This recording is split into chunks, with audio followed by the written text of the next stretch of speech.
Doutor Carlos, não quer fazer a bondade de compor a mesa aqui para brindar-nos com tanto conhecimento, tanta oncologia acumulada? Eu acho que senta aqui, ó, senta aqui. Pode sentar aqui do lado do Felipe. A Bruna chegando, ela senta ali, eu vou ficando meio que flutuando aqui. Bom, é, dando continuidade a mais um lanche clínico, essa é uma oportunidade que o grupo da oncologia está tendo mais uma vez de expor o trabalho, expor o conhecimento. A ideia é fazer algo mais integrativo que una as equipes, né, e ouça também um pouquinho de vocês, da experiência de vocês. E também uma parte crucial disso é o time da emergência, né, Fábio? Então, agradecer já de antemão a presença do Dr. Fábio Carra, da emergência, trabalha com a Cláudia Bernoschi. Então, essa junção, essa simbiose, oncologia e emergência, e times de internação, isso é fundamental para essa jornada do paciente. A ideia aqui, pessoal, é que seja mais um bate-papo e esse eixo de slides não vai ser nada formal, uma apresentação formal, é só para servir de eixo, mas eu quero mais aqui o Dr. Dzic, o Dr. Felipe, a Ingrid, o Dr. Fábio, né, discorram sobre mais do que está escrito aqui, da experiência deles, das leituras. A gente quer ouvir vocês também. E eu acho que dá para a gente começar. A Bruninha está passando visita, ela vai chegando e depois ela compõe aqui a mesa. Então, eu sou o Marcos André, Dr. Carlos Zic, Dr. Felipe Moraes, Dr. Fábio Carr e a Ingrid. Sobrenome qualquer mesmo, Ingrid Martins. Maravilha. O que veremos aqui? Esse está um pouco poluído, mas é só um overview do que a ideia da gente debater aqui. Então, são todos problemas de mundo real, que a gente, isso aqui não é nem, ainda tem muita coisa que ficou de fora, daria para botar bastante coisa, mas são problemas que a gente enfrenta, como emergências, urgências, coisas que precisam ser realmente resolvidas a curtíssimo prazo, né? Então, o Fábio vai passar muito dessa experiência dele, mas só para vocês terem uma ideia da enormidade de problemas que envolvem a oncologia hoje e falta bastante coisa ainda aí. Quer começar a fazer uma rodada aqui de comentários sobre isso, Felipe? Aproveitar que você já está com o microfone. Vamos lá. Vou falar um pouquinho das minhas, né, um pouco do que a gente vê na oncologia. Eu faço praticamente só oncologia do aparelho digestivo hoje. E é muito frequente que o nosso paciente esteja frequentemente envolvido com terapias infusionais, né? Então, em oncologia do aparelho digestivo, ainda os regimes infusionais clássicos de quimioterapia, FOLFOX, FOLFIRI, FOLFOXIRI, FLOT, são ainda a base da terapia, né? Então, a maior parte dos pacientes apresenta-se ao departamento de emergência com sintomas do aparelho digestivo, sintomas gastrointestinais, tá? O grande problema, o grande desafio do manejo desses pacientes é a estratificação da gravidade. Ou você subestimar, ou você superestimar os problemas que esse paciente está vivendo no PS. Então, por exemplo, não é incomum que o paciente, muitas vezes, no PS, ganhe uma tomografia de abdômen, quando nunca precisou de uma tomografia de abdômen, e o cara tomou irinotecano há 3 dias atrás, vem uma colite, o cara interna por uma colite, porque você, né, não deu a ele o manejo adequado. Doutora Bruna, por favor. Pronto. E então o paciente nosso, né? E aqui já aproveito a trazer o que o Marcos estava falando. A integração PS, médico assistente ou equipe de oncologia é muito importante, porque boa parte dessa estratificação de risco é o médico titular que vai fazer. Então ele vai falar: não, esse cara, porra, toda vez que ele faz quimioterapia, ele faz febre. Toda vez que ele faz quimioterapia, ele faz febre. Então, essa febre não é para coletar culturas, não é para fazer exame de urina, é para medicar, hidratar e mandar o cara para casa. Por outro lado, parte dessa percepção depende muito do colega da urgência, né? E até um prazer conhecer o Fábio encarnadamente aqui, né? Se conhece por telefone, agora fisicamente visível, né? Então, a gente... essa troca é importante, porque eu também não estou lá. Então, pode ser que seja um doente habitual, né? Que tenha os seus sintomas, mas que desta feita está muito mal. Então, esse filigrama clínico do médico do PS que está atendendo é fundamental, né? Então, nem a gente quer que o médico do PS seja um transmissor de exames, o que infelizmente às vezes acontece. Então, o camarada nem viu o paciente já chega lá, ó, aí ele te liga. Ó, tô com o seu paciente, mas ele tá bem, ele tá mal, tá inchado, tá desinchado, tá verde, tá rosa, qual é a cor dele, né? Ah, não sei, não chamei ainda. Falei, não, pô. E nem quer que, por exemplo, um paciente que foi ao PS, um paciente oncológico, muito bem clinicamente, por uma infecção urinária, fique 6, 7 horas no pronto-socorro esperando contato com o oncologista, quando ele merecia um antibiótico e ir embora, né? E orientações gerais. Então, essa interação PS, equipe de oncologia, ela é muito premente, porque, como mostrou o Marcos muito bem, a gente faz muito mal para os pacientes, né? Então, a maior parte das coisas aqui são minha culpa, né? Então, você fez mal para aquele paciente, promovendo ou supondo promover em algum momento um bem maior, né? Essa é a nossa esperança, o nosso cogumelo mágico que faz a gente dormir à noite. Mas, enfim, muitas dessas coisas, inclusive, estão relacionadas a mecanismos fisiopatológicos que o oncologista conhece, e muitas vezes o clínico, o colega que está na porta da frente, né, que às vezes nem é um colega tão especializado e formado, é um colega, às vezes, que tem só residência de clínica no começo da sua carreira, vai precisar dos conselhos, né, do time titular. Ou seja, a mensagem principal é, em geral, é culpa do Felipe. Essa que é a... Felipe, sobra muito pouca coisa para falar. Não, eu acho que assim, não sei se você sabe, mas a oncologia é a melhor de todas as especialidades. Tem um livro chamado Biografia do Câncer, o Imperador de Todos os Males. Vocês conhecem esse livro? Vale a pena ler esse livro, porque a oncologia é, de fato, o câncer é o imperador de todos os males. Está aí, ó. Né? Então, o paciente com câncer, ele não tem, acho que, nenhuma especialidade. Se a gente pensar, será que é a cardiologia? Não. Será que é a nefrologia? Não. Será que é... Não. Talvez doenças infecciosas, talvez...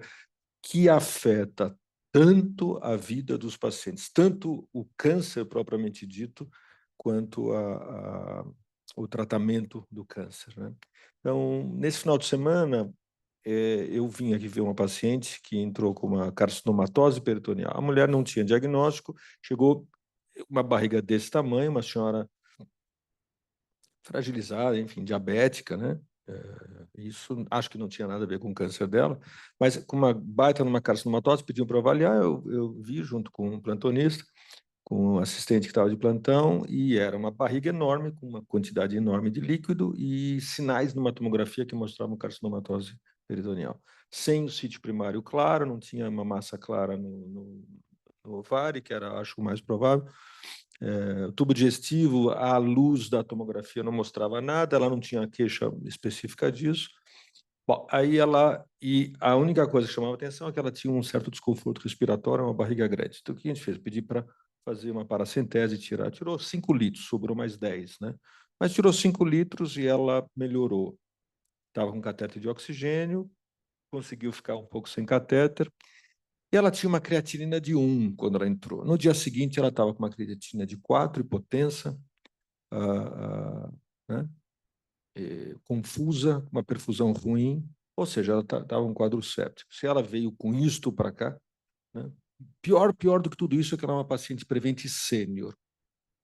Essa é a mais grave do que a doença, né?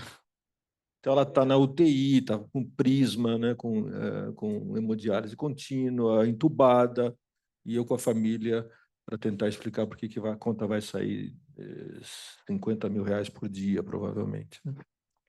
Mas só para exemplificar o que o Felipe falou, quer dizer, o câncer ele abarca direto ou indiretamente todas as especialidades, todas, sem exceção. A ortopedia, a neurologia, a neurocirurgia,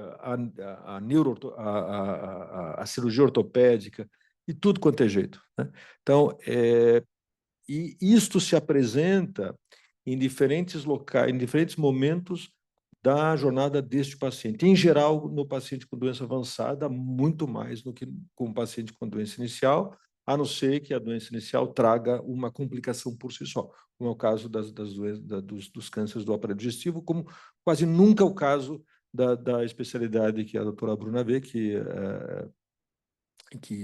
são os cânceres de mama, menos frequentemente na minha área, que são os tumores urológicos, mas muito, e talvez um pouco os tumores do tórax, né?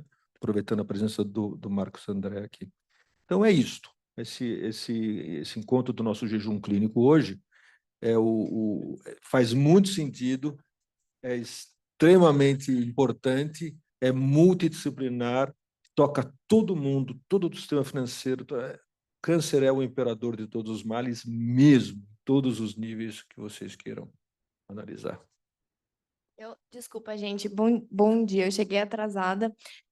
Então, eu concordo com tudo isso que o Dr. Carlos e o Felipe falaram, mas a grande questão é que, assim, quando a gente tem um paciente com um intuito curativo, né, fazendo uma quimioterapia, um tratamento adjuvante, e esse tratamento tem uma data e hora para terminar, normalmente os pacientes acabam passando por esse tratamento de uma forma muito mais tranquila. Mas, às vezes, acontece. Por exemplo, eu estou com uma paciente internada, que é uma neoadjuvância de câncer de mama, que era para ir tudo bem e ela complicou no segundo ciclo. Então, tá lá internada com uma pneumonia horrível, com uma neutropenia. Então, obviamente, às vezes acontece. Realmente, a minha área é muito privilegiada e acaba tendo menos intercorrências que a área do Felipe, por exemplo. Mas, quando o paciente tem doença metastática, independente do sítio primário do tumor, né, que é câncer de mama, ou GI, ou câncer urológico, e ele chega naquela fase em que a gente chega nessa fase final da doença, em que a gente vai sequenciando quimioterapias, e o paciente, né, vai trocando de linha e vai definhando, vai acabando entrando numa caquexia, entrando num estado muito mais consultivo do câncer, o final dessa doença é a mesma, independente de onde é o sítio primário. Então, a gente acaba, sim, precisando de um tratamento multidisciplinar e da ajuda de todo mundo para conseguir manter esses pacientes e oferecer uma qualidade de vida também. Então, querendo ou não, independente de onde é o sítio primário, nessas fases mais finais, mais avançadas, todos acabam complicando igual. Obrigado pelo convite, né? Agora eu vou mostrar o outro lado também um pouco. Na emergência a gente não tem muito tempo, né? Então, a emergência é para já e muitas vezes a gente acaba exagerando um pouquinho, né, Felipe? Então, essa interface com vocês é muito importante e ajuda a direcionar, às vezes, o nosso raciocínio, né? Porque acho que o emergencista, eu acho que é o cara mais negativista que tem. Ele sempre já vai pensando no pior do paciente, né? Então, muitas vezes a gente tem que ser um pouco mais agressivo, assim, nas condutas, né? Acho que o tratamento oncológico vem mudando bastante, né? E cada vez coisas mais novas e que às vezes a gente não consegue acompanhar essa evolução. Hoje em dia, os tratamentos estão tão complexos e cada área faz um tratamento tão específico que eu já não conheço mais muitas drogas que o pessoal do pulmão usa ou que o Dr. Carlos usa. Tipo, se me ligar para dizer, ó, internou um paciente, tem um paciente aqui uma avaliação que está usando uma droga XPTO lá do Dr. Carlos, eu não vou saber quais são os pormenores dessa droga. E a gente muitas vezes acaba não sabendo conduzir mesmo. Assim como eles também têm dificuldade de saber pormenores das minhas drogas, né, de câncer de mama. Eu tenho uma história com o Fábio que é muito boa, de uma paciente minha que estava ok, estava usando a abemaciclib e tudo, e quando a gente foi ver, ela estava com uma creatinina de 7 lá no PS. Eu quase morri, ele quase morreu, todo mundo quase morreu por conta disso, assim, são alterações das drogas novas que a gente tem, que a gente acaba vendo que cada especialidade hoje em dia acaba tendo, né, essas complicações das suas próprias drogas. É isso mesmo. E também, né, saber reconhecer e tentar identificar quando é um problema da medicação ou de outras causas, né?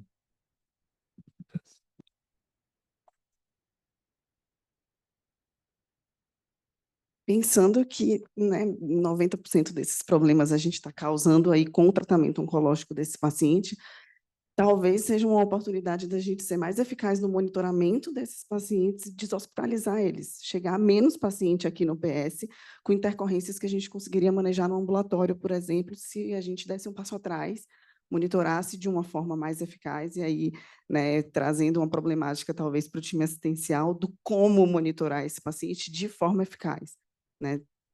Aí fica a problemática, porque eu sei que hoje a gente não faz isso da forma que a gente deveria, e eu entendo que tem uma oportunidade gigante para esse cara não chegar aqui no PS ou ser mal manejado ou, né, hospitalizar um paciente sem a menor necessidade de hospitalização. Boa tarde já, né, gente? Tudo bem? Muito obrigada pelo convite. Fiquei muito feliz. Acho que é uma oportunidade para a enfermagem participar desse momento, trazer o nosso olhar, a nossa visão, que estamos ali intimamente ligados ao paciente. Então, de um modo geral, em questão de serem causados esses sintomas ao paciente, eu acho que inicial, nós que estamos ali linha de frente, e principalmente também a equipe de navegação, nós sabermos identificar, nós temos essa expertise mais não tão específica, né, não cada um em seu núcleo, mas assim de dia a dia. Então, essas questões como uma obstrução intestinal, uma boa orientação realizada a esse paciente, a gente acionar a equipe de nutrição, que vai nos auxiliar também como multidisciplinar. Também tem as questões relacionadas a náuseas e vômitos, principalmente náuseas, que tem essa questão subjetiva de um paciente, que gera, né, ali dentro do tratamento, intercorrências e um incômodo muito importante a esse nosso paciente. Eu acho que nós, como equipe de enfermagem, a gente acolher de forma multi esse paciente para trazê-lo para nós e que a gente consiga identificar de forma mais eficaz. Até um exemplo de uma queixa que é uma das mais comuns relacionadas à fadiga. A gente teve uma paciente que ela era muito subjetiva, ela em consultas, ela sempre estava tudo bem, e era uma paciente que não conseguia ir à padaria, né, um neo de pulmão, com droga via oral, mais carboplatina, então ela acabou evoluindo muito mais por uma queixa que era muito mais subjetiva, mas que impactava muito no tratamento dessa paciente. Puxando um pouquinho também para o nosso lado, eu acho que o que a gente pode interferir bastante com relação à infecção de catéter, que está relacionada à nossa assistência, isso é extremamente importante. Não sei, de um modo geral, acho que até integrar as equipes, como funcionam esses protocolos relacionados à assistência desse paciente no pronto-socorro, nas unidades de internação e UTI, porque dentro do ambulatório a gente tem certa segurança, a gente tem um certo tempo para trabalhar com isso, mas a gente sabe que numa intercorrência, numa emergência, essas questões vão ficando um pouco menos discutidas. Acho que seria interessante a gente trazer. E, juntamente com isso, eu acho que lá no centro de infusão, uma questão muito importante a ser discutida são relacionadas às reações infusionais, né, relacionada a esse momento de identificação. Então, dentro da nossa equipe, saber identificar principais drogas em que nós temos um índice maior de reação. Então, principalmente, a gente tem aqui a doutora Bruna com o Taxol, temos o doutor Felipe com oxaliplatina, né? Então, o docetaxel, né, na próstata. Então, acho que isso é muito interessante para a equipe de enfermagem ter esse preparo, ter essa orientação, e principalmente quando a gente vai fazer todo esse acompanhamento, equipes de navegação, nós enfermeiros que fazemos as conferências de prescrições, para que a gente possa avaliar o histórico desse paciente, questões mais subjetivas, como a parte psiquiátrica, de repente já é um paciente que possa ter questões com ansiedade e tudo mais. E dentro desse momento de uma reação, a gente sabendo identificar, atualmente o nosso protocolo ele não visa uma autonomia para o enfermeiro. Atualmente a gente é preso a parar a droga, sinais vitais e acionar a equipe médica. Então, acredito que seja uma fragilidade nesse momento que a gente pode parar um pouco para discutir a respeito disso. E tanto a questão de autonomia, quanto a gente ter uma equipe, né, que esteja mais disponível para que a gente entre em contato. Às vezes a gente entende que é um pouco difícil, de repente, entrar em contato com o Felipe, com a Bruna, que vão ter mais informações. Então, acho que dentro da equipe mesmo a gente ter essa melhora, né? Talvez a gente trazer esse tema para discutir. Excelente, excelente. Primeira rodada foi bem quente, né? Bastante coisa discutida. Opa! Então, eu queria dar seguimento aqui, só como, mais uma vez falando, esses slides não são para ser aula formal, nada, é mais para servir de eixo aqui para discussão. Então, acho que náuseas e vômitos, concordamos todos que é algo bastante prevalente aí tanto na emergência quanto no consultório. Como é que vocês estão encarando lá na emergência o Fábio, um paciente que chega, veio da oncologia, está com náusea e vômito, o quão isso é frequente para vocês lá? Acho que junto com a dor, acho que é a principal queixa, né? É bem frequente e, em geral, o manejo é bem sintomático e, às vezes, buscar uma segunda causa, E né? esses casos mais simples, vocês mesmos manejam ou vocês têm como rotina ligar para um oncologista para passar, para discutir o caso, ou vocês já resolvem e nem... Como é que é a rotina de vocês quanto a isso? Acho que se é mais simples, maneja E lá, vai, né? viu que não resolveu com uma droga, aí a gente busca o contato para uma Uhum. orientação maior, né? E aí entra muito a enfermagem, que é o papel da enfermeira na identificação, às vezes ele não relata para a gente, mas comenta com vocês, né, Ingrid? Isso é muito comum. E aí a gente já tem que partir para essa abordagem em termos de classes né, de medicamentos, que hoje a gente tem drogas muito poderosas, hoje a gente tem uma Quinzeu, uma combinação muito forte aí para a gente, acabou ficando com um S aqui, mas é com Z, 300 netuptanto, mais o 0,5 de palonozetrona, então a gente já faz essa profilaxia primária para essas drogas com alto potencial metogênico, aqui tem, na oncologia tem vários, inclusive aí essa cisplatina em alta dose, docetaxel em alta dose, então a gente usa essa combinação de classes terapêuticas, né, os pacientes com alto índice, né, alto risco, a gente associa 3 medicações, então para não chegar para o Fábio, a gente faz esse tipo de abordagem. Lá na quimioterapia, os de médio, baixo risco também têm suas abordagens próprias. A gente também tem, na verdade, são 4 drogas que a gente está usando, né? Que a gente acaba usando olanzapina também. Então, muito dos nossos enfermeiros navegadores conhecem, né? A parte da enfermagem, a gente usa hoje em dia 4 drogas até para emergência, é uma droga que funciona bem. Perfeito. E aí eu pergunto para o doutor Carlos, para o Felipe, para a Bruna, assim, para esses pacientes que já fizeram, estão em alto risco, fizeram o Aquinzeu, fizeram uma combinação, fez 4 drogas, 3, 4 drogas, e chega na emergência. E aí, como é que vocês têm debatido isso lá com o Fábio? Para resgate nesse momento? Acho que é muito incomum, né, você ter um paciente tão bem coberto de náuseas, exceto pacientes que são hipersensíveis, essa é uma população que existe. Geralmente há fatores psicoafetivos relacionados a isso, né, que funciona como uma câmara acústica, amplificando a percepção do sintoma. Mas é fundamental ver como é que o cara tá, né? A pessoa tá, eu tô nauseado, mas tá bem, tá hidratado, tá bem perfundido, né? Então, muitas vezes, dá para você fazer um resgate endovenoso simples, mas, de fato, você tem os pacientes que chegam lá mesmo, depois de esquemas bastante intensos, inapetentes, particularmente idosos, né? Porque hoje a gente trata a gente muito idosa, né? Então, às vezes você libera quimioterapia para gente de 84 anos, para gente de 75, 80 anos, não sei. E é claro que essas pessoas você... Ah, não, depende. Os meus com 75 já estão mais abatidos, acredite. Acredite. Eles não vão... É um pouco diferente. Passei de câncer de pâncreas de mama. Um pouco diferente. Então, assim, são pessoas com doenças frágeis e a reserva, né? Por mais que muitas vezes a pessoa fisicamente se apresente bem ou independente na terceira idade, ela tem uma reserva biológica menor. Então, 2 dias sem comer, a create já vai para 1,5, já vai para 2, né? Então, acho que, às vezes, o manejo precisa acabar envolvendo manejo intravenoso.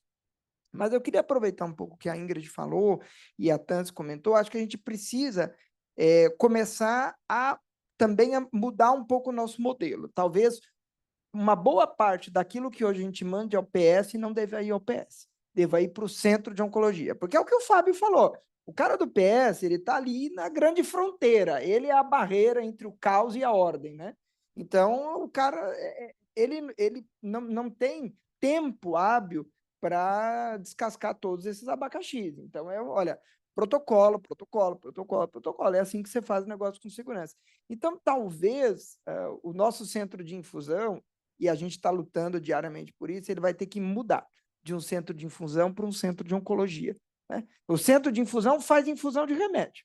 Agora, o centro de oncologia é um centro onde muitas dessas coisas talvez possam ser resolvidas diretamente com o médico fonte do doente. Porque ele vai para o PS, ele sabe o que vai passar. 4 horas de espera pela triagem, ser atendido, coletar exame, e isso é inevitável, Não faz parte de qualquer pronto-socorro, independente do quão chique ele seja. Pô, essa eu acho que é fantástico, né, o que o Felipe falou. Eu não sei se é possível isso, né, Tansi? Mas se isso for possível, a gente tem que sentar e montar isso já. Quer dizer, pegar, não sei se é o primeiro andar, ou coloca lá no térreo, né, que está sempre vazio, só falta, né? Mas o térreo pode ser uma boa alternativa, né?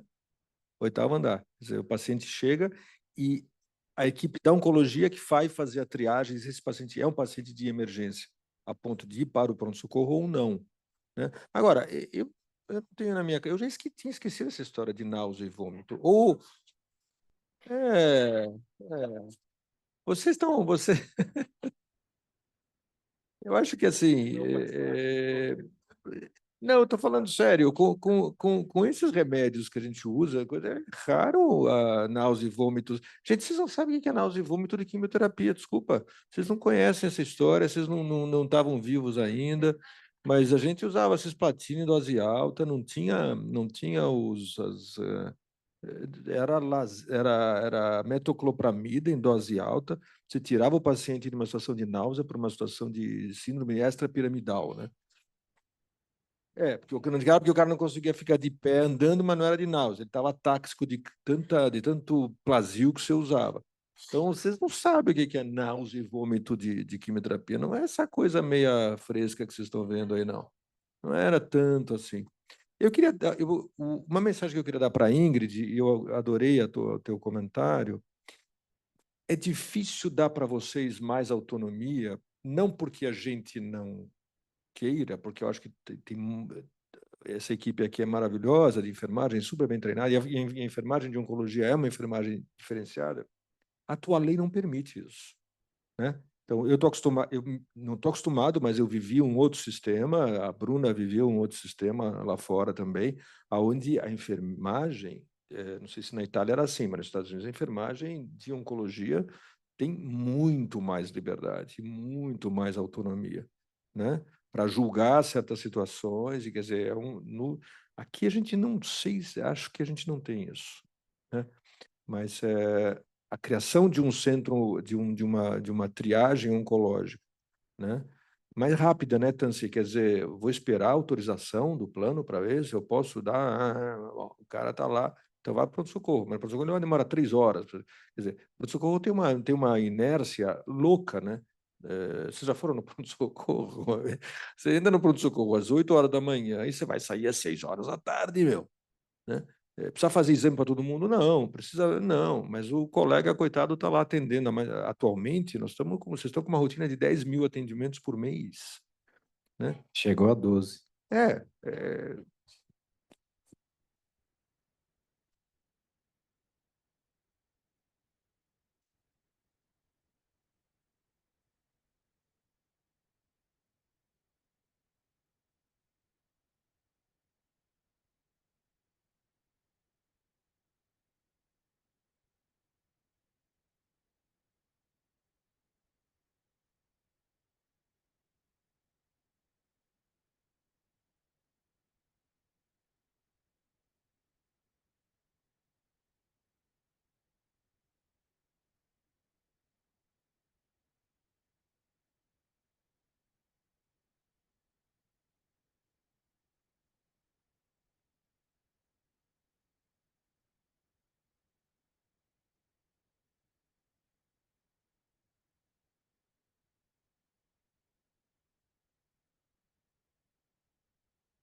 E é uma estrutura que não seria uma estrutura difícil.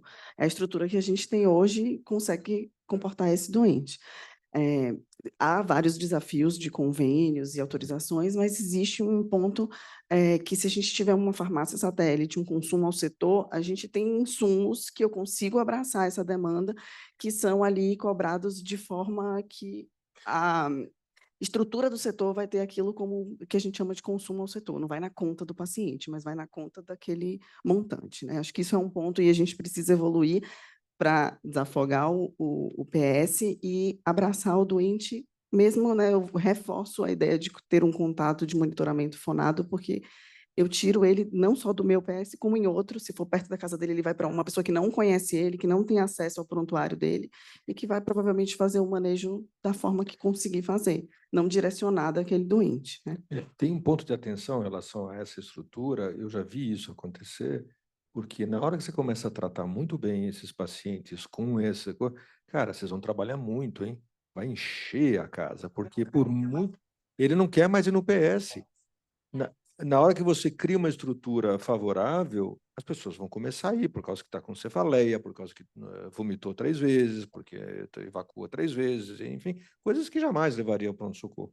Mas eu acho ideal, acho fantástico, acho Eu acho que a super gente tem que acolhimento. evoluir para isso e ter critérios para quais pacientes a gente vai abraçar, né? E o outro ponto da autonomia que hoje no Brasil a gente tem de fato uma dificuldade, a gente tem um respaldo institucional de termos protocolos melhor estruturados.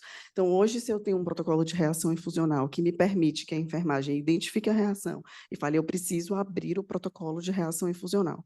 Tem pontos que estão engessados dentro desse protocolo que dão respaldo para a equipe iniciar o atendimento. Então, isso aí independe do conselho, isso é a regra da casa. Então, o Hospital 9 de Julho vai ter que ter uma regra e um protocolo de reação infusional que traga papéis e responsabilidades definidos para a enfermagem, que a instituição endosse isso. Então, a gente avança um pouco nessa autonomia na identificação e na abordagem do paciente no momento zero, e aí, então, vem a avaliação do médico plantonista e as subsequências, o acionamento de código, suporte de retaguarda e tudo mais. Então, hoje a gente tem uma fragilidade nesse protocolo corporativo que tem autonomia zero na enfermagem no momento da identificação da reação infusional. Então, hoje ela pode parar a infusão e acionar o médico plantonista. Tem uma série de coisas que a gente pode trazer agregada com segurança para esse paciente estar melhor subsidiado no momento de uma intercorrência. Perfeito. E só para a gente não esquecer, perder de perspectiva, que paciente com tumor avançado, um próstata aqui do Dr. Carlos, um dos casos de pulmão, mama, são pacientes que podem ter uma hipercalcemia, às vezes uma náusea e vômito, constipação, isso tudo induzido por hipercalcemia, e o colega da emergência pode também se deparar com uma situação como essa, mas via de regra, náusea e vômito acaba sendo pelas causas triviais, pós-toxicidade, por toxicidade relacionada à quimioterapia, mas existem outras, e eu vou chegar lá daqui a pouquinho, só para trazer aqui também a obstrução, né, Felipe, que já vai entrar como um tópico para a gente discutir um pouco sobre esse assunto. Deixa eu passar já para esses casos de obstrução, né? Obstrução também é uma causa, e Felipe se depara isso com frequência, né, Felipe? Essa é a pior forma de morrer, né? Eu sempre falo assim, se você puder escolher uma forma para não morrer, é obstrução intestinal maligna, né? Quem já viu isso nas enfermarias sabe o quanto é angustiante para todos, né? Para quem padece, para quem acompanha, para quem cuida, né? Você está plenamente ciente do que está acontecendo com a sua vida, você não consegue mais se alimentar e sabe que não alimentar-se-á nunca mais, e alimentar e dar comida é algo que faz parte da nossa cultura latina de cuidado, né? Então é angustiante para todo mundo. E os sintomas de obstrução intestinal maligna, geralmente no PS, são muito incipientes, tirando pronto-socorros muito especializados ou muito vividos, é muito fácil passar batido, né? Porque geralmente o paciente entra com uma história de náusea, de vômitos, a barriga não está exatamente muito estufada, e ninguém espera ir ao pronto-socorro, ao banheiro, evacuar e resolver aquilo, né? Então, geralmente o doente ganha um Buscopan composto, uma hidratação, um Plasio, tá meio melhor, o senhor tá bom? Tô bom, então resolvemos os 2 problemas, do senhor e o meu. O senhor tá de alta, né? E aí esse paciente recorre, porque ele vai para casa, passados os efeitos das medicações endovenosas, ele não adianta tomar via oral, porque não desce, e ele volta à emergência, né? Então, esses sintomas, eles são difíceis de identificar, e o tratamento da obstrução intestinal maligna é completamente diferente dos tratamentos das maiores questões relacionadas à constipação intestinal. Então, às vezes, se orienta, olha, é para dar 20 miligramas de Buscopan de 6 em 6 horas. Porra, mas o cara está constipado. Eu falo, eu sei, mas é assim que trata.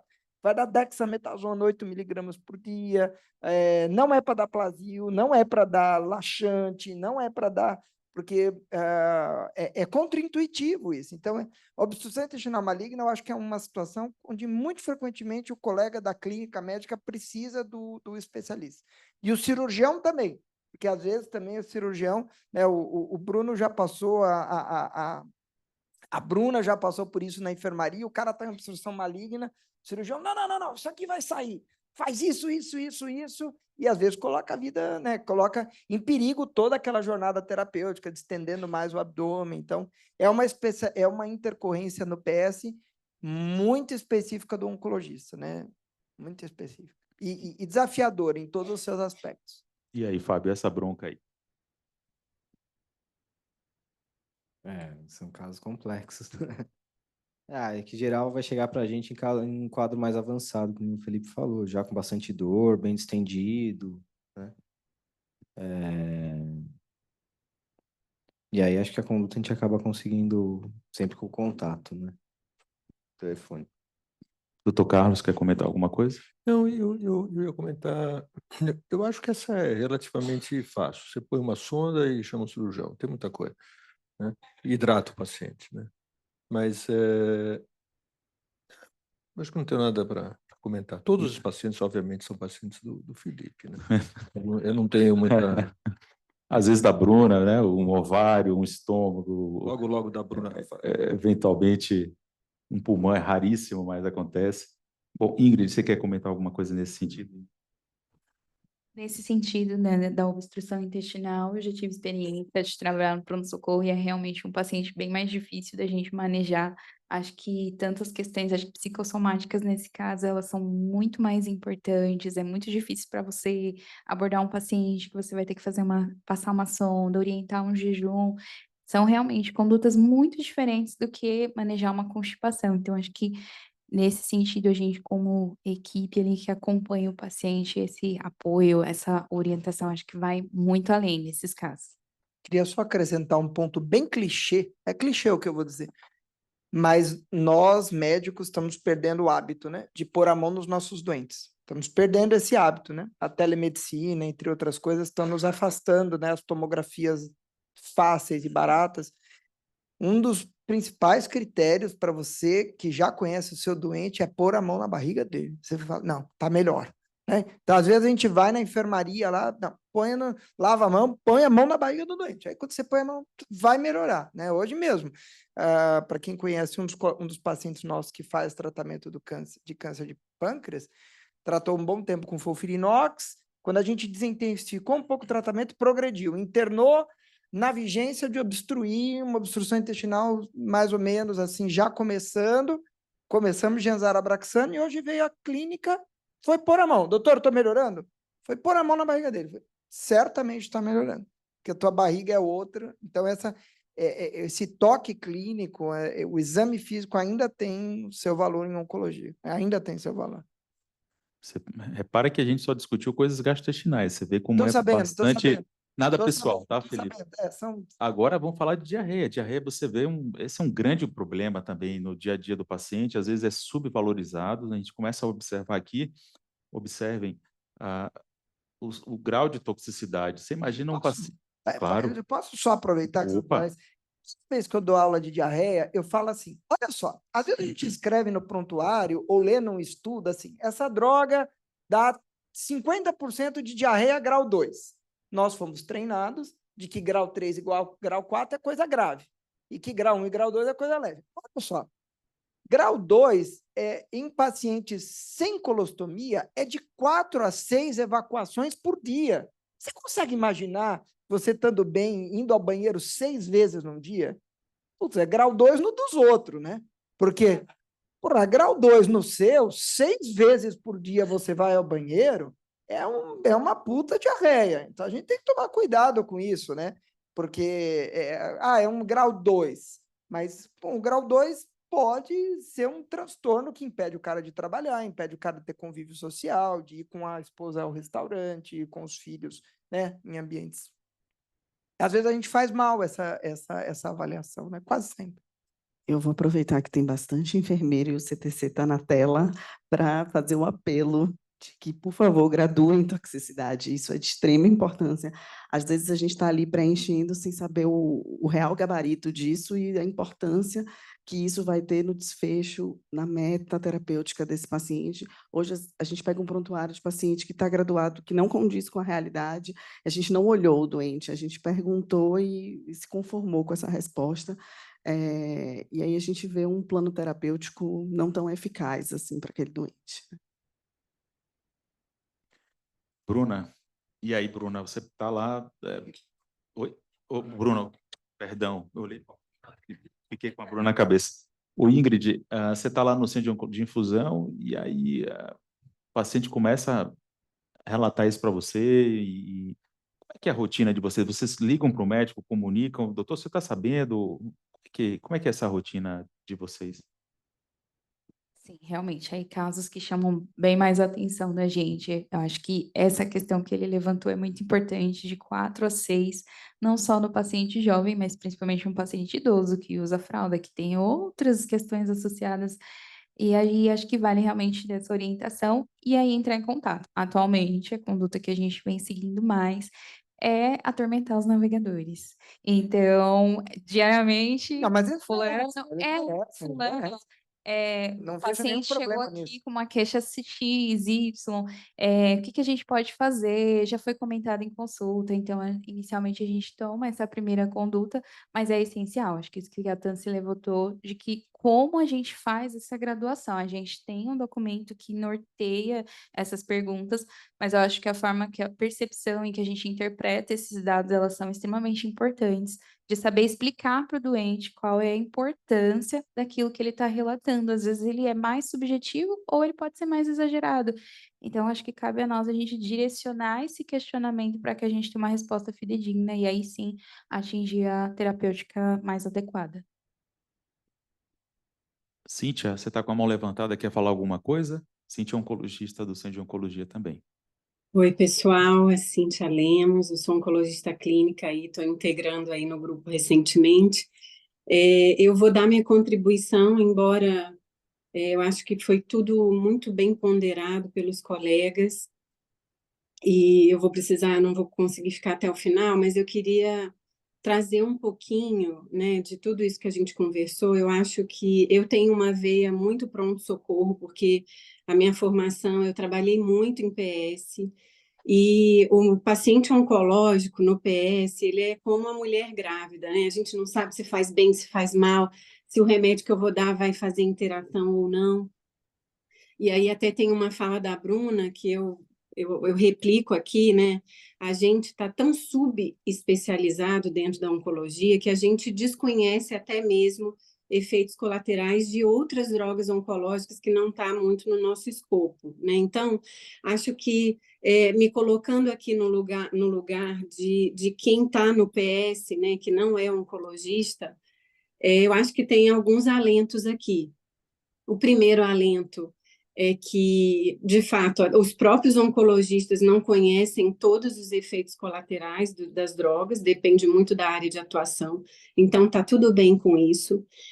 Um outro alento é que o oncologista, né, e nós médicos latinos, a gente nutre muito isso, a gente tem uma relação médico-paciente muito estreita, a ponto de a maioria de nós dar até o contato próprio, os enfermeiros navegadores têm um contato muito estreito, então isso, de certa forma, já dá uma freada em muita coisa que vai chegar no pronto-socorro.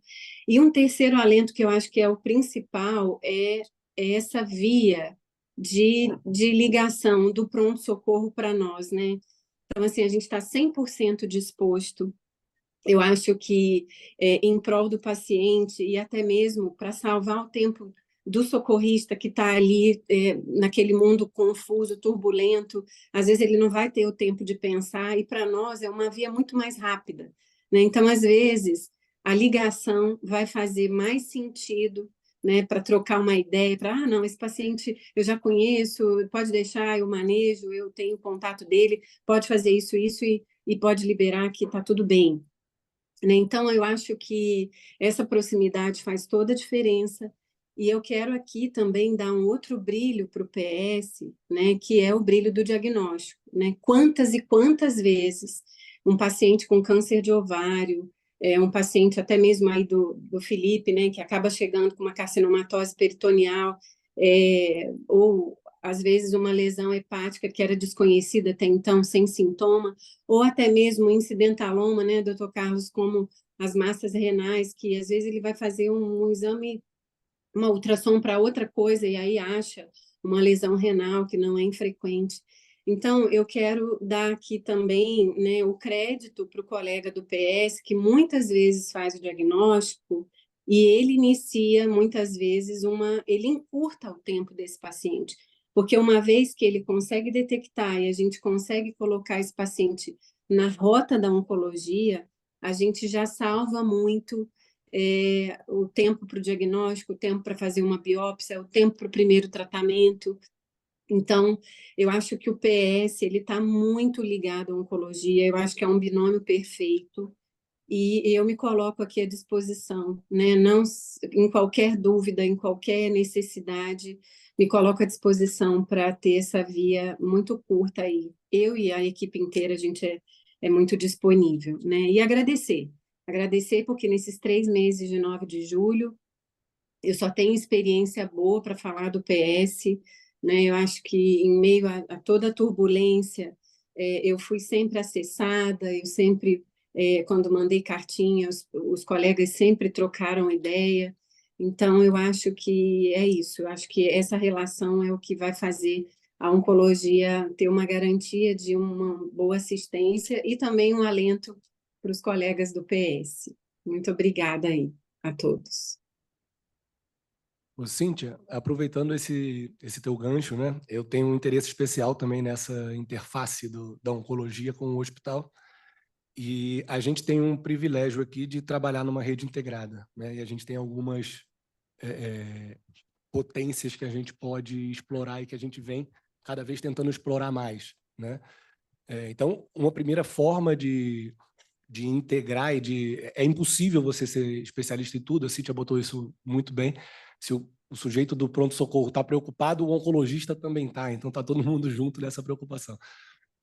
E a gente poder conectar todos esses conhecimentos, né, de formas diferentes, eu acho que é a grande vantagem que a gente tem por sermos uma rede, né? Então, uma das formas é essa aqui, educação continuada. Então, parabéns pelas iniciativas que vêm acontecendo e que estão ficando cada vez mais frequentes, né? Que são formas da gente trocar, né? Trocar conhecimento e seguir se atualizando. Uma outra forma, né, é a gente ter os protocolos. Então, isso já foi também mencionado aqui. Existe um protocolo de emergências oncológicas no pronto-socorro, na rede, tá? Então, eu acho que uma provocação aqui é a gente resgatar esse protocolo, olhar para ele de novo, tá? Eu lembro que eu olhei para ele no ano passado e eu sentia que ele podia ser mais prático, né? Então, a gente podia sair um pouco daquele campo teórico, que foi o primeiro, descer um pouco mais para a coisa prática, né? Essas trocas aqui, elas vão gerando coisas que são até difíceis de mensurar, né? Então, a primeira dificuldade que você tem quando tem um paciente oncológico lá no pronto-socorro é saber, primeiro, que tratamento ele está fazendo. Muitas vezes nem ele sabe. E a gente sabe que a gente tem uma dificuldade de dados aqui no prontuário, né? O prontuário não é feito para a gente. Então, você está no pronto-socorro, o paciente pode ter vindo na consulta um dia atrás, mas você não acha essa informação. Tem algumas iniciativas, né? Como o cartão do paciente, que também às vezes ajudam nesse sentido, né? O NAVE se propôs a avançar nesse caminho, mas a gente não conseguiu avançar enquanto companhia, né? Mas ter uma forma de acessar rápido as informações oncológicas daquele paciente, às vezes ajuda também ao colega do pronto-socorro, né? Saber que você tem, por exemplo, algumas referências, como o BC Câncer. Então, você conhecer um site mesmo, que você pega o nome da droga, se você conseguir descobrir o nome da droga, cara, você pega, joga ali e você tem rápido um acesso às principais toxicidades que você tem, né? Pegar o CTC-AE, conhecer o CTC-AE e graduar, isso já te dá um pouco perspectiva. Cara, isso é um grau 3, eu manejaria, eu estava entendendo como uma coisa mais leve, mas eu entendi que se é grau 3 aqui é por algum motivo, né? Então, essas trocas de educação continuada, de informações, né, acesso aos dados, protocolos institucionais, E o contato facilitado, que é um pouco do que a Cíntia falou também, nós estamos, nesse momento, reorganizando, né, as agendas de sobreaviso e estando mais presente ali no Pega Plantão, na plataforma institucional, né? Eu acho que todos esses movimentos eles vão trazer muito mais segurança para a ponta, né, para quem está no PS, para quem está na oncologia, para o paciente, e vai melhorar a qualidade do nosso trabalho, né, o conforto, a segurança do nosso trabalho e a qualidade do que a gente entrega, né? Pegando um outro ponto da Cintia, um último gancho aqui só para amarrar, acho que o próximo jejum ou lanche clínico podia ser realmente nesse tema, que eu acho que é uma outra interface interessante, que é o diagnóstico, a primeira suspeita oncológica no pronto-socorro. Tá? 10 a 15% na literatura acontece no pronto-socorro. Né? A gente tem alguns movimentos também na companhia em direção nesse sentido, para a gente poder otimizar isso. Isso é um risco para a gente também. A primeira coisa que o oncologista faz quando ele recebe um paciente novo, ele pede os exames prévios. Né? E aí, muitas vezes, você vê que esse caso já estava lá atrás, mas não tinha sido identificado. Isso é um risco realmente até jurídico para a empresa. E dar um relato aqui, agradecer primeiro o Fábio aqui, primeiro não, por último aqui, e de novo, agradecer o Fábio pela super parceria, tá? A gente está com um projeto no pronto-socorro para facilitar essa identificação e o acesso da equipe. Tá? A gente começou isso de forma bem incipiente, manual, dependendo muito aqui das pessoas, e as pessoas estão engajadas nisso. E essa semana mesmo, paciente agora com febre, tosse, fez uma tomografia no pronto-socorro, identificou uma lesão consolidativa irregular, paciente tabagista. A radiologia prontamente sinalizou, sobre aviso da oncologia, entrou em contato, discutiu a imagem, entrou em contato com o PS. O PS discutiu o caso, conversamos os três juntos com o paciente. O paciente saiu marcado 48 horas depois com consulta na oncologia, passou, vai fazer um PET essa semana, é uma lesão suspeita, provavelmente oncológica. Né? Então, isso a gente sabe que a gente muda aí a vida das pessoas e dá muito mais segurança para todo mundo trabalhar. Né? Obrigado, Fábio.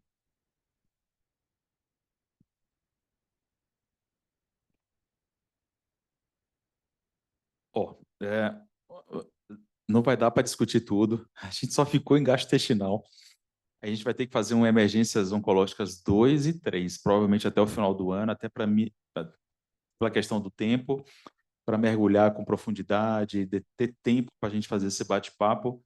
Só para finalizar, então, o gastrointestinal, assim, as principais drogas que a gente vê relacionadas aí à diarreia são essas clássicas, fluoracil, irinotecan, mas não se esquecendo que não só as medicações venosas, mas as orais, aqui a gente tem o time de navegadores, o Antônio, a Rô, a Paola, a Bruna, Tans também está muito à frente dessa navegação. Então, mesmo pacientes com medicação oral, Fábio, você vê aqui, ó, uma área que eu faço muito, que é câncer de pulmão, você vê, a gente tem medicações hoje, um trio pesadíssimo aqui de medicações orais que a gente usa, o osimertinib, principalmente, para paciente com câncer de pulmão, outras alterações moleculares, não só do EGFR, que motiva o uso delas, mas do ALK, do ROS, do BRAF, todas essas medicações são orais e vão parar na emergência com toxicidade. Uma delas é diarreia, é náusea e vômito, é fadiga, né? Então, é oral, mas não se esqueçam que isso também pode estar relacionado. E puxando também até para tumor cerebral que eu faço, que é temodal. É oral, mas dá diarreia.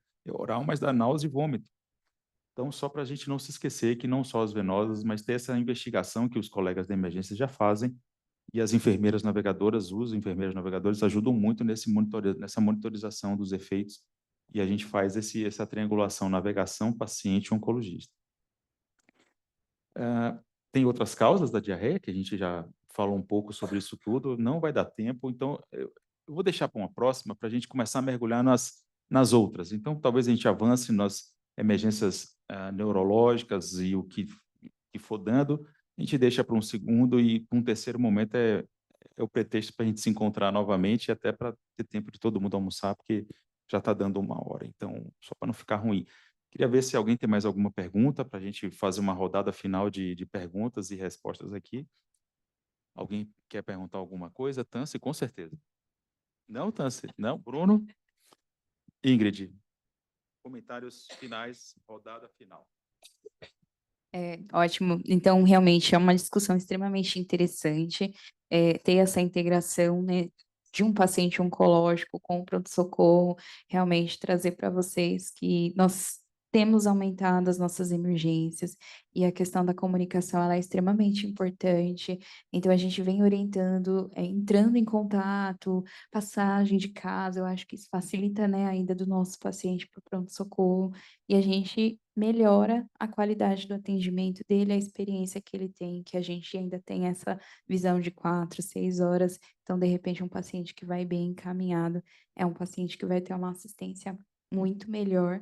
E as intercorrências, elas vão estar no dia a dia, né, dos pacientes, e eu acho que é muito interessante.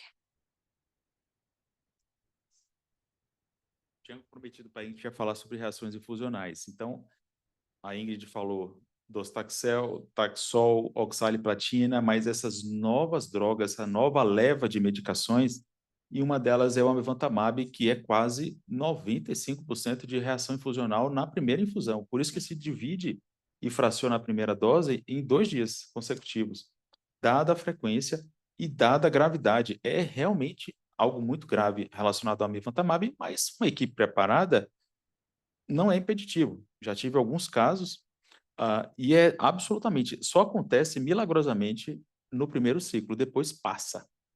Só fica 1%, então 98% tem e 2% não tem. Depois que tem, só 1% vai ter mais tardiamente. Então, é esse entendimento. E uma segunda droga é o cetuximab também, que faz bastante. O Erbitux, a gente usa muito, o Felipe em cólon, e eu em cabeça e pescoço uso bastante. Então, são drogas, 2 drogas dessa nova leva que faz isso. Quer comentar alguma coisa, Ingrid, por favor? Sim, acho que relacionada a essa questão, a gente tem um olhar voltado também, principalmente a evitar essas reações. Então, a gente sempre discutiu o que a gente tem disponível na nossa instituição, que é muito rica. Então, a gente tem um preparo adequado. Inclusive, você citou o amivantamab, mesmo a gente tendo esse índice Em de câncer de reação, pulmão, acabei não falando.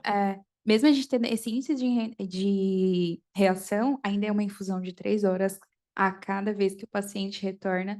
E dentro dessas drogas novas, é muito importante a gente ter esse preparo adequado. Então, a gente ter o preparo anterior à infusão, né? A gente ter uma prescrição, uma orientação adequada pré-infusão, para que a gente minimize, né, essa chance desse paciente ter uma reação durante a infusão e saber dos novos sintomas também, que eu acho que isso é muito importante a gente atualizar.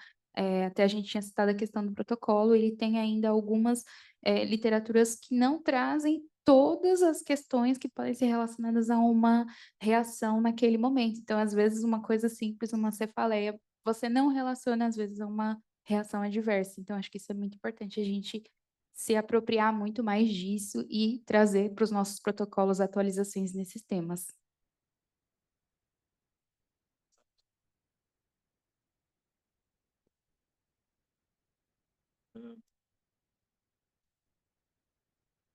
Mas eu não sei como finalizar isso.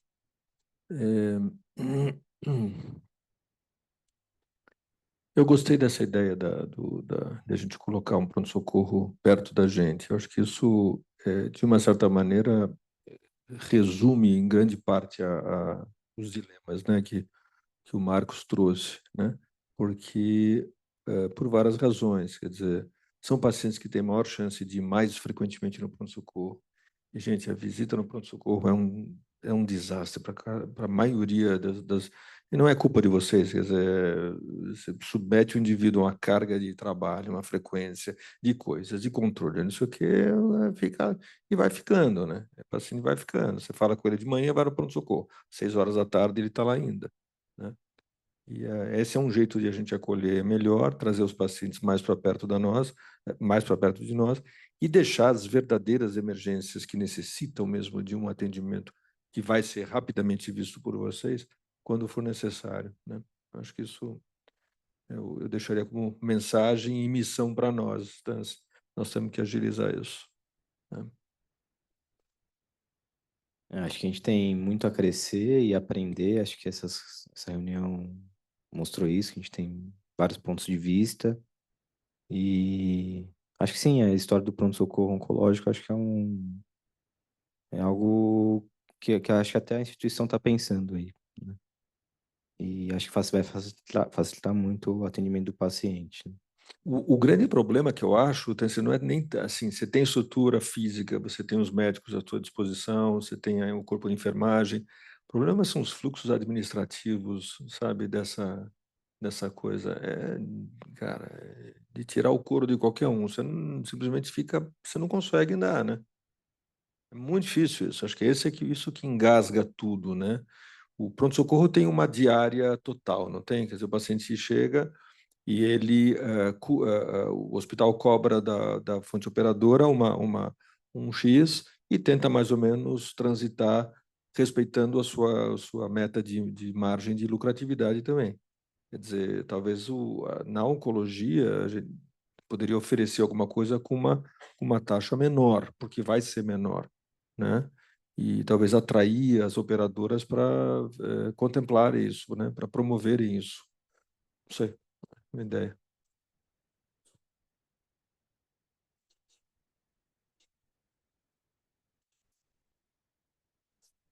Porque, veja, eu tenho certeza, desculpa, só para não perder essa ideia, eu tenho certeza que na hora que você atende o paciente, que é do serviço, que é conhecido pelas enfermeiras, pelos enfermeiros, que é conhecido por todo mundo, que tem um médico do lado, a quantidade de exames que você vai fazer é sempre muito menor, né?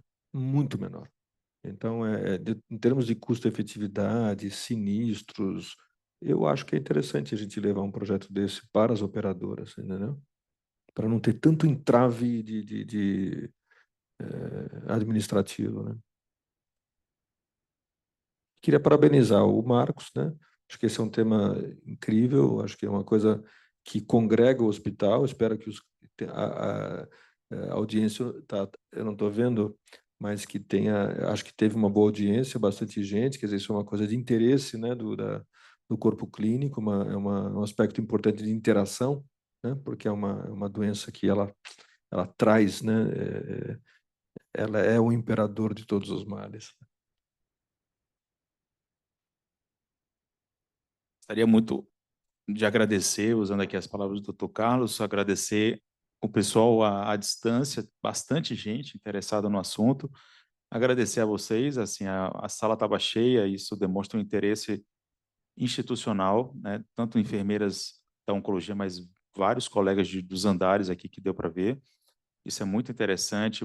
Agradecer pessoalmente aqui o Fábio, a Ingrid, o Dr. Carlos, a Bruna, o Felipe, a presença de todos, enriqueceram realmente essa discussão. E eu acho que esse aqui é só um pontapé. A ideia é a gente ir trazendo de tempos em tempos, temas em oncologia para instigar, para fomentar a discussão. A gente vai criando cancha em protocolos institucionais. Você vê, de um debate aqui surgiu uma ideia fantástica, né? Mês passado tivemos um módulo de tumores cerebrais, agora mês que vem vão ter um módulo de tumores de cabeça e pescoço aproveitando o Julho Verde, então vamos ter no dia 10 um debate bastante interessante sobre esses tumores de cabeça e pescoço, que eu considero um tumor negligenciado. Dos 10 principais tumores, 4 estão na região de cabeça e pescoço, são tumores que matam e sequelam e cheiram mal e sangram e mutilam, e muito disso causado por duas causas preveníveis de câncer, que é álcool e cigarro, né? Fora o HPV, que é isso aí, está crescendo, mas aí as medidas de vacinação, o impacto disso vai ser só daqui muitos anos, até talvez décadas.